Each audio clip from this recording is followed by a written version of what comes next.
Hey everyone, welcome back to another video. So this, as you can tell by the title, is a tour, basic tour and review of the Norwegian Star cruise ship for right now it is day 11 of a 12-day cruise. So I think I've been on the ship long enough to give you a fair review of it. I've also done other Norwegian cruise line cruises in the past. This is the third one I've been on. I've been on the Norwegian Jewel, I've been on the Norwegian Epic, and this is the Norwegian Star. I've been on it for 11 days. We're doing a 12-day cruise from Reykjavik, Iceland, over to New York City. We'll be in New York City tomorrow morning, and we've been to 5 different countries on this cruise, 8 different ports, and it was, the ports were awesome. That's the main reason I took this cruise to begin with.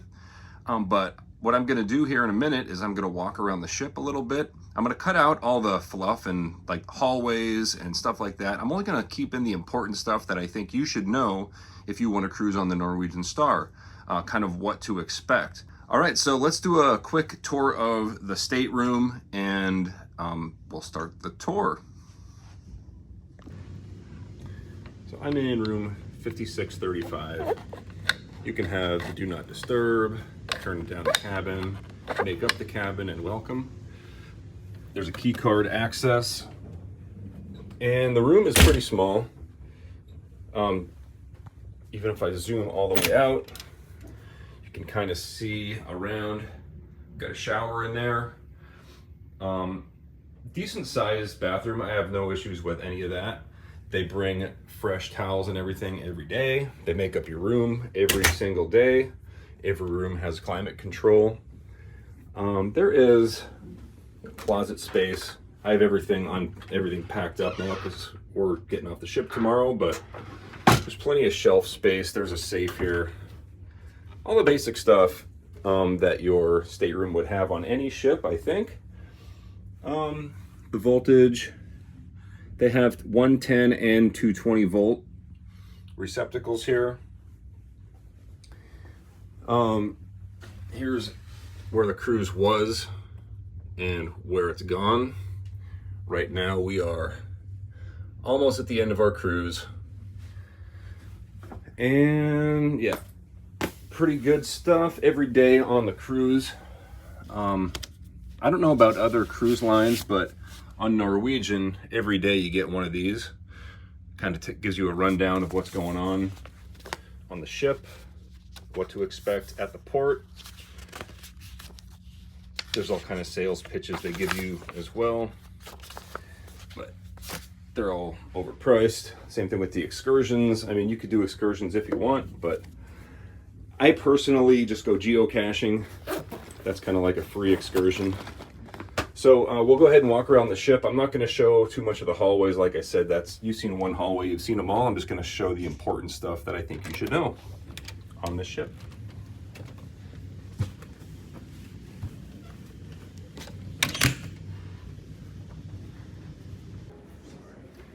So on the ship, here's kind of the layout of everything. The main floors are going to be 6. That's where you have your casino, some restaurants, the guest services. Oh no, that's on 7. You have the theater entrance, some other things. 7, you have more restaurants, the guest services, the proof whiskey bar, shore excursions, the grand atrium, all that. Then you got staterooms from 8 to 11. 12 is your garden cafe. You'll be going there every single day. The library, I've been in there once. There's arcade, other stuff. I really didn't go to any of that other stuff. Pretty much I stuck to the garden cafe and Topsider's Bar and Grill. That's like the outdoor restaurant. Up on 13 you have the steakhouse and a few other things that I never really went to. So mainly you're going to be on 6, 7, and 12 really. On the 6th floor is the Aqua restaurant, and also down this hallway is the casino. We can't actually film in the casino, but that is the casino down there.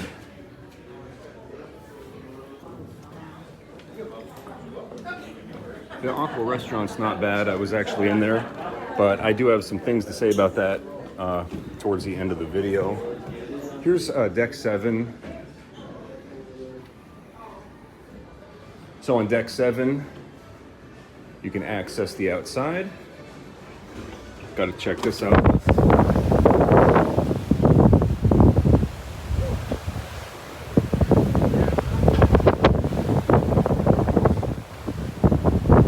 And this goes all the way around.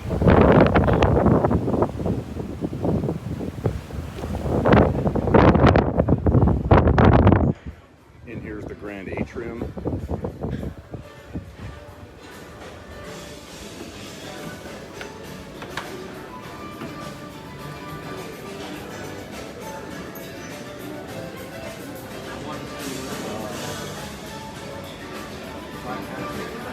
This is guest services and the grand atrium. Got your elevators. There's a Starbucks right there if you like Starbucks coffee. They always have musicians and guitar players and stuff right here.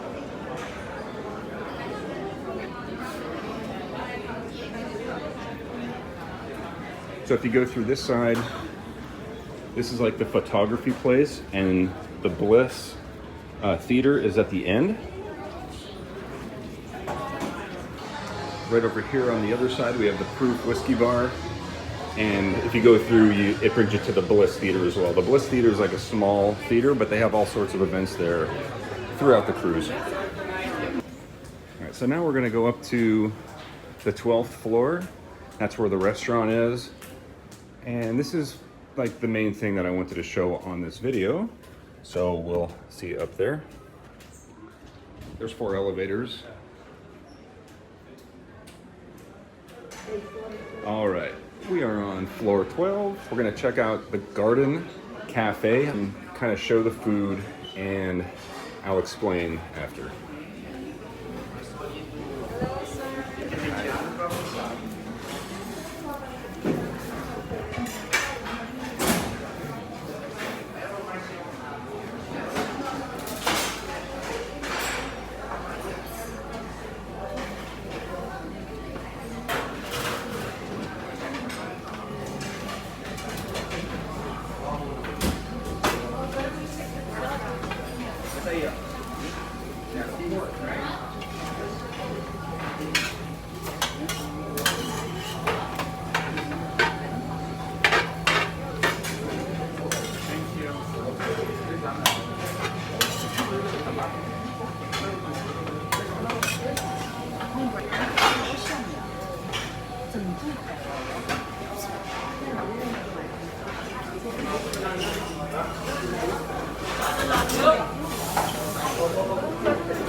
Also the green one, it's yeah.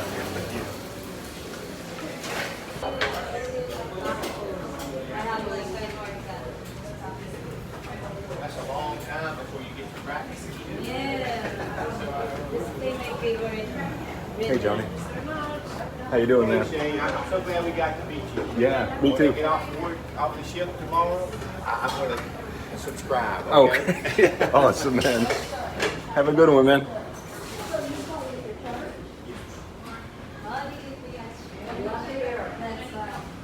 My favorite song would be Amazing Grace.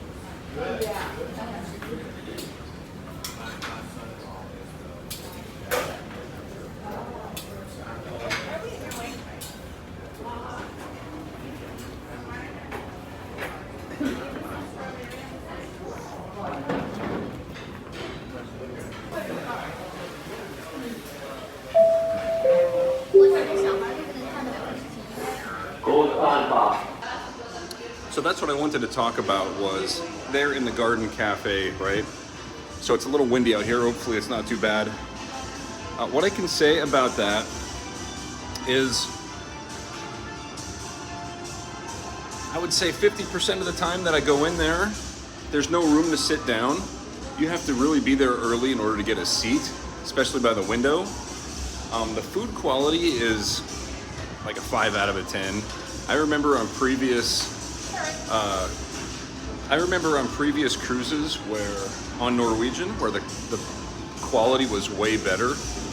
I think since 2020, the quality of the food has been probably cut in half. I think they're cutting costs, that's the problem. And then also the room, walking through the line, there's hardly any room there to walk by other people. I've been on other cruises like the Norwegian Epic, and there's a lot more room to walk by people. That food on the floor, that's the first time I've actually seen that. Maybe the second time in 2 weeks, so whatever. But all right, let's keep walking around and we'll finish up the video. This is Topsider's Bar and Grill. I actually enjoyed it, but I actually really enjoyed it. You can sit out here. There is extra seating out here. I've actually never had a problem finding seating out here. Of course, up in Greenland, nobody wanted to sit out here. It was freezing cold. So everybody was trying to fit into the Garden Cafe. So we'll go ahead up here. I think this is the 13th floor. We'll just to look around a little bit. It's really windy, so you won't be able to hear me.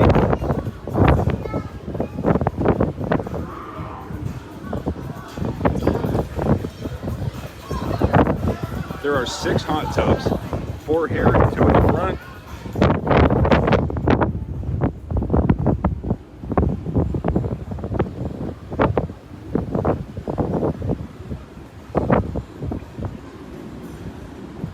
This is a jogging track that goes all the way around.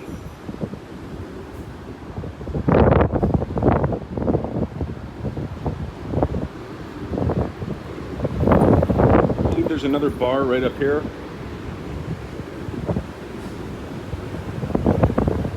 And this area is not always accessible. Get a better view up there though.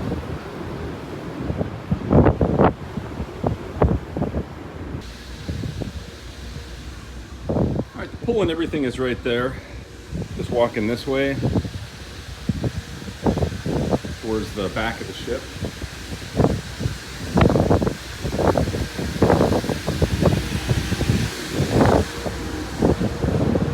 I believe there's a golf thing right there. Basketball up here. It's like chess, ping pong. You know, there's a few things to do. I didn't actually do any of that, but it's here.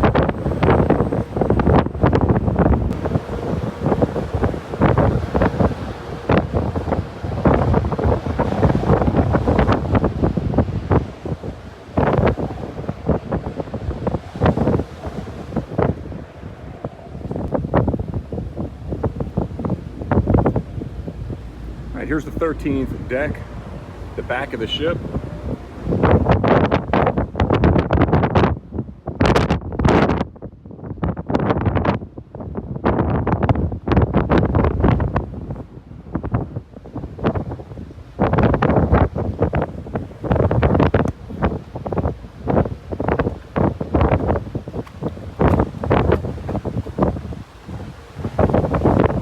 There's a bar here and 2 more hot tubs.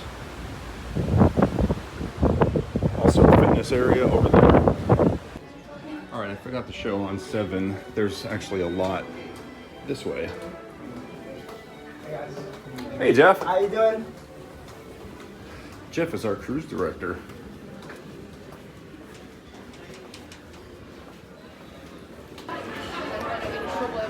So right here, this is the Ginza restaurant and teppanyaki, which is like a pay-to-eat place.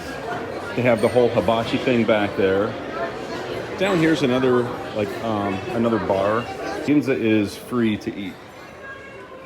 It's actually pretty good. I was in there. Here's the tax and duty-free place.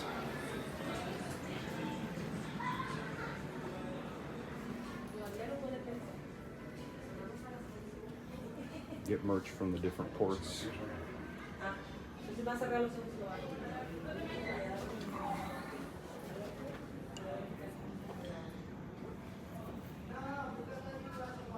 You can even get little Norwegian Star ships.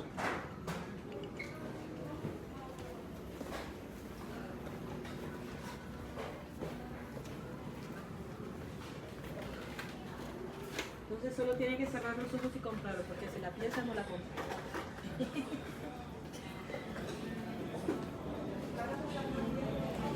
And if you're into jewelry and fancy watches, they have that too. They do have some Rolex stuff, but it's not warranted by Rolex. So, I mean, they're pre-owned. So that's up to you. And then right here is the Stardust Theater. Looks like the doors are closed. Otherwise I'd show around in there. I'm not gonna try to open it. But it's actually a pretty big theater in there. It's pretty impressive that they have that on a boat.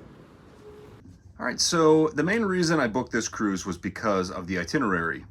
It was supposed to be 10 different ports, 5 different countries, and 12 days. So we got the 12 days, right? But the thing is, about a day before, maybe it was 2 days before the cruise actually even started, while I was still in Iceland hanging out, I got an email from Norwegian. It said that the itinerary has been updated. They're canceling the 2 of the ports in Greenland that I had pretty big plans for, and also 1 port in Iceland that I also had really big plans for. And so these 3 ports were canceled, and they replaced those 3 with Nuuk, Greenland, which at least we still got to go to Greenland. But I hadn't planned for that. And again, the main reason I chose this cruise wasn't because of the ship. I didn't even look into the ship, to be honest. I just wanted to visit these places. And I thought, well, I mean, you know, I've been on cruise ships before, and I wasn't expecting luxury or anything like that, but I was expecting better food. But we'll get to that in a second. I want to stay on the ports for a minute.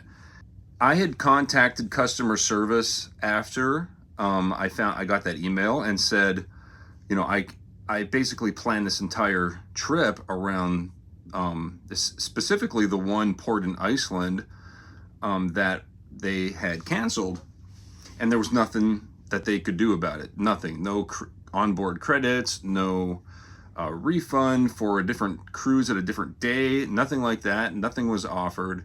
I was kind of stuck going on this cruise, even though my most important ports were canceled. So, I mean, just starting off the cruise, I didn't like that, right? I mean, I don't think anybody would. And if you look up online, just type in Norwegian Star Antarctica, February 2024. Basically, the ship revolted against guest services because they had canceled Antarctica halfway through the cruise, and it was not weather related. It had to do with them saving gas, and they even changed the itinerary name after they had boarded the cruise. They just took Antarctica completely off of it.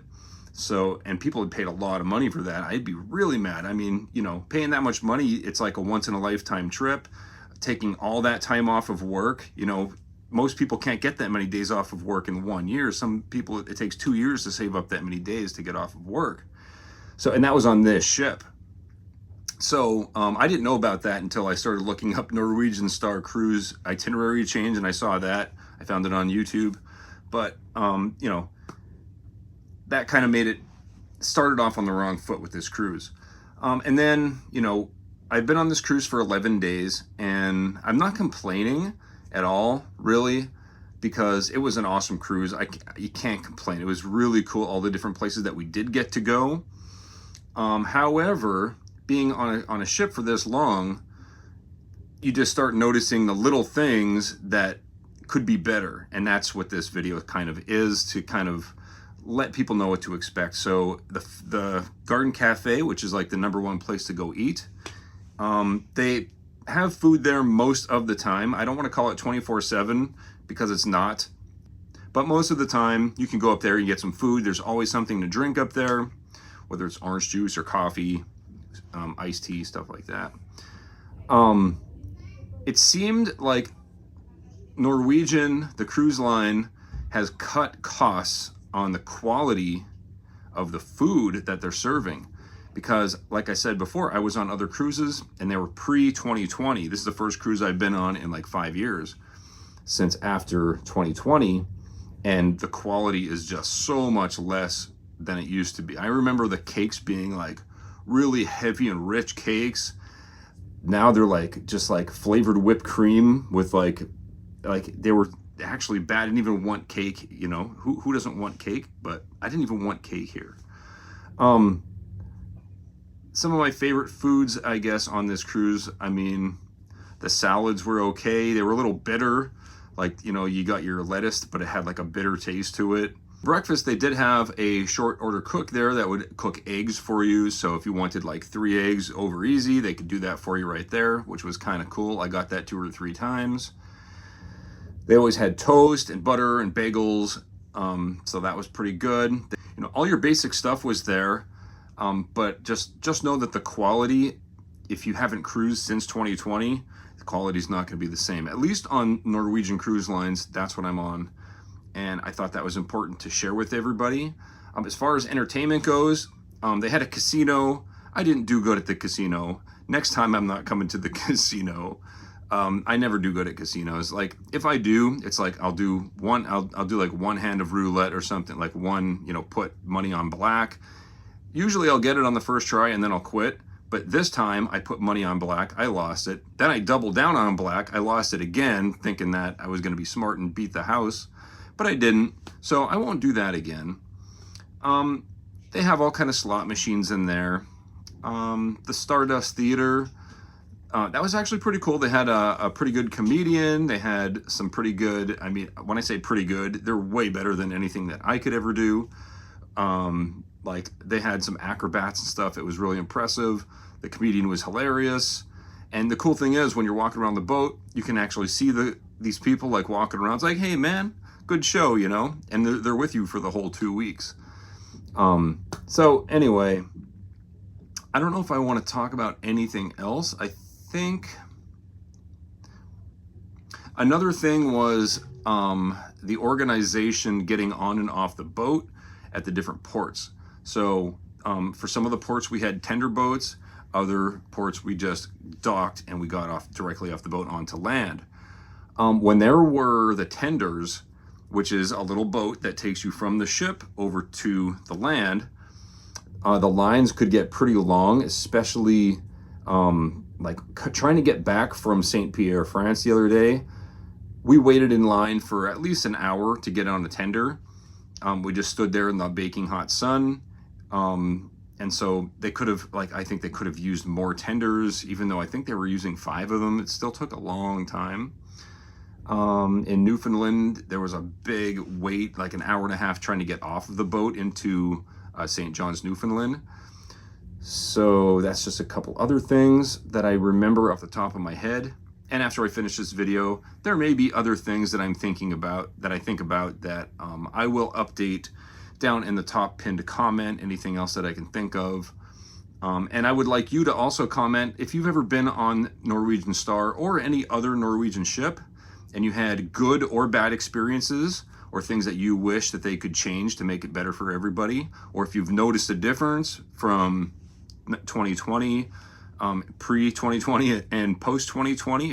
If you notice any differences that I forgot to mention here, leave a comment down below and I'll probably agree with you if it's something that I totally forgot about. So anyway, I hope you guys enjoyed the video. If you like these cruise ship review videos, I do plan on doing more because I did purchase more cruises for the future. So I'm like 3 cruises back, so I have like 2 more to go. So if you like this cruise review video, hit the thumbs up button. Let me know what you thought about it in the comments. Subscribe if you want to see more, and I'll see you on the next one. Thanks for watching.